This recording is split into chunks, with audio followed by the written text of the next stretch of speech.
तो राहुल गांधी जी ने एक और गूगली मार दी, स्पिरिचुअल गूगली कहेंगे इसको। कुरुक्षेत्र में जब उनकी यात्रा आई तो उनको उनसे पूछा गया राहुल गांधी के बारे में, तो उन्होंने कुछ सवाल पूछा गया, मुझे पता नहीं क्या सवाल था। उनका जवाब बड़ा इंटरेस्टिंग था। उन्होंने जवाब में बोला कि जी राहुल गांधी तो है ही नहीं, मैंने उसको मार दिया। राहुल गांधी आपके दिमाग में है, मैंने उसको मार दिया, वो तो है ही नहीं, मेरे माइंड में तो नहीं है। अब इसके आगे रिपोर्टर्स ने पूछा भी आप कह क्या रहे हैं, तो जवाब में मिला कि आप हिंदू धर्म को पढ़िए, शिव जी के जो टीचिंग्स है उनको पढ़िए, उनके बारे में पढ़िए, सवाल का जवाब आपको मिल जाएगा। लेकिन इतना आसान भी नहीं है। या आप पहेलियाँ, पॉलिटिशियंस का काम ये पहेलियाँ बूझना नहीं है, उनका काम है हमको बताना कि भाई ये हम करेंगे आपके लिए, इसलिए आप हमारे लिए वोट दें। सिंपल सी बात होती है। बाकी सब बन जाती है think tanks, academics, classrooms, NGOs, वो स्पिरिचुअल आश्रम वालों की बात। उसके लिए या फिर राहुल गांधी उस लाइन में जा रहे हैं तो बताएंगे। कांग्रेस को भी पता चलना चाहिए कि राहुल गांधी अब बाबा राहुल बन गए हैं, नॉट राहुल बाबा बट बाबा राहुल। मतलब वो स्पिरिचुअल आश्रम टाइप्स में जाएंगे और उस तरह की बातें करेंगे, और कांग्रेस को चुनाव जीतने के लिए एक और लीडर चुन लेना चाहिए। इस तरह का मैसेज फिर आप कांग्रेस को दे दें। इट्स नॉट फेयर कि आप एक तरफ से कांग्रेस की लीडरशिप भी संभाल रहे हैं, सारे लीडर्स को भी यात्रा के साथ घुमा रहे हैं, लेकिन दूसरी तौर से कह रहे हैं कि भाई मैं आइडियोलॉजी हूँ, मैं एक जो हर दिन प्रतिदिन की राजनीति है उसमें इन्वॉल्व नहीं हूँ, मैं बिग पिक्चर में इन्वॉल्व हूँ। चलो वो भी ठीक है, if you are involve in the big picture then where is the action plan. End of the day लोगों को तो एक्शन प्लान चाहिए ना। दे वॉन्ट टू नो कि आप हमारे लिए क्या करेंगे। इसीलिए हम पॉलिटिशियंस को चूज़ करते हैं कि where is the delivery.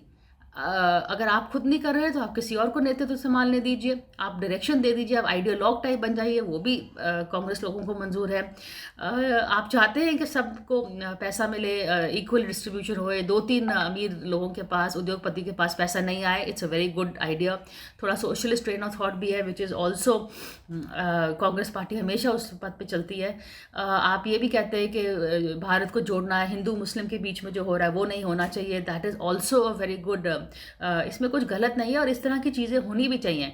And Congress stood for all this. पर ये डिलीवर करने के लिए आप क्या करेंगे? हमें पता है कि प्राइम मिनिस्टर मोदी क्या कर रहे हैं, आपको पसंद है नहीं पसंद है, लेकिन this is what Modi stands for, this is what Modi is doing. दूसरी तरफ आप क्या कर रहे हैं, आपका क्या प्लान है टू काउंटर या टू से कि भी आप उनको वोट नहीं दीजिए, मुझे दीजिए क्योंकि मैं XYZ करूँगा।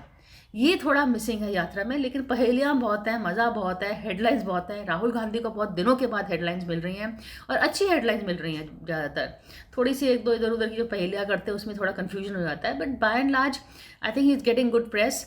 मेरे को लगता है उनका जो आर्टिकुलेशन है ना उसमें थोड़ा सा प्रॉब्लम है। मतलब वो अपना जो एक्सप्रेस करते हैं अपने विचार, उस वो ठीक तरह से नहीं कर पा रहे हैं। शायद इंग्लिश में सोचते हैं और हिंदी में बोलते हैं, शायद इसका प्रॉब्लम हुआ, गैप है। जो प्राइम मिनिस्टर मोदी, जो यही सवाल अगर प्राइम मिनिस्टर मोदी अगर इस तरह से विचार करते तो एक he would have done it one चुटकी, एक स्लोगन भी दे देते आपको आगे थॉट को बढ़ाने के लिए। वाजपेयी जी तो वाजपेयी जी हैं, उनका तो कोई कविता भी आ जाती, पोएट PM थे। तो इस तरह के लोगों के साथ राहुल गांधी की टक्कर है, तो उनको कहीं ना कहीं से ही has to measure up to that. Ideas नए हैं, लेकिन आइडियाज़ को किस तरह एक्सप्रेस करना है वो भी बहुत ज़रूरी है पॉलिटिक्स में।